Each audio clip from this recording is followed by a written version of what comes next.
தற்போதைய முக்கிய செய்தி.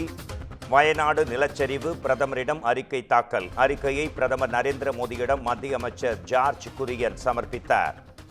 தற்போது கிடைத்த முக்கிய செய்தி.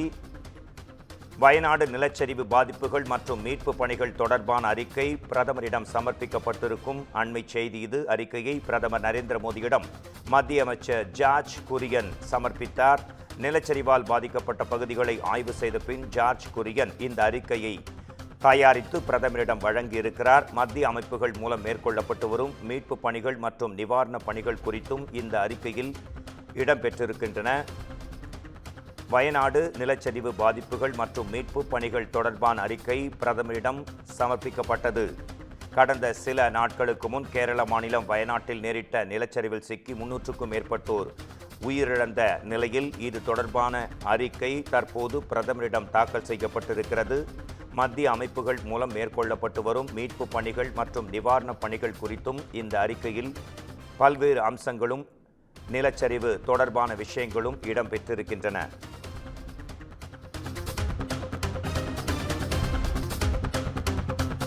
தற்போதைய முக்கிய செய்தி.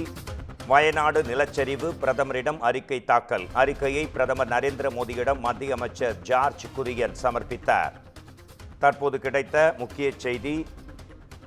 வயநாடு நிலச்சரிவு பாதிப்புகள் மற்றும் மீட்பு பணிகள் தொடர்பான அறிக்கை பிரதமரிடம் சமர்ப்பிக்கப்பட்டிருக்கும் அண்மை செய்தி இது. அறிக்கையை பிரதமர் நரேந்திர மோடியிடம் மத்திய அமைச்சர் ஜார்ஜ் குரியன் சமர்ப்பித்தார். நிலச்சரிவால் பாதிக்கப்பட்ட பகுதிகளை ஆய்வு செய்த பின் ஜார்ஜ் குரியன் இந்த அறிக்கையை தயாரித்து பிரதமரிடம் வழங்கியிருக்கிறார். மத்திய அமைப்புகள் மூலம் மேற்கொள்ளப்பட்டு வரும் மீட்பு பணிகள் மற்றும் நிவாரணப் பணிகள் குறித்தும் இந்த அறிக்கையில் இடம்பெற்றிருக்கின்றன. வயநாடு நிலச்சரிவு பாதிப்புகள் மற்றும் மீட்பு பணிகள் தொடர்பான அறிக்கை பிரதமரிடம் சமர்ப்பிக்கப்பட்டது. கடந்த சில நாட்களுக்கு முன் கேரள மாநிலம் வயநாட்டில் நேரிட்ட நிலச்சரிவில் சிக்கி 300க்கும் மேற்பட்டோர் உயிரிழந்த நிலையில் இது தொடர்பான அறிக்கை தற்போது பிரதமரிடம் தாக்கல் செய்யப்பட்டிருக்கிறது.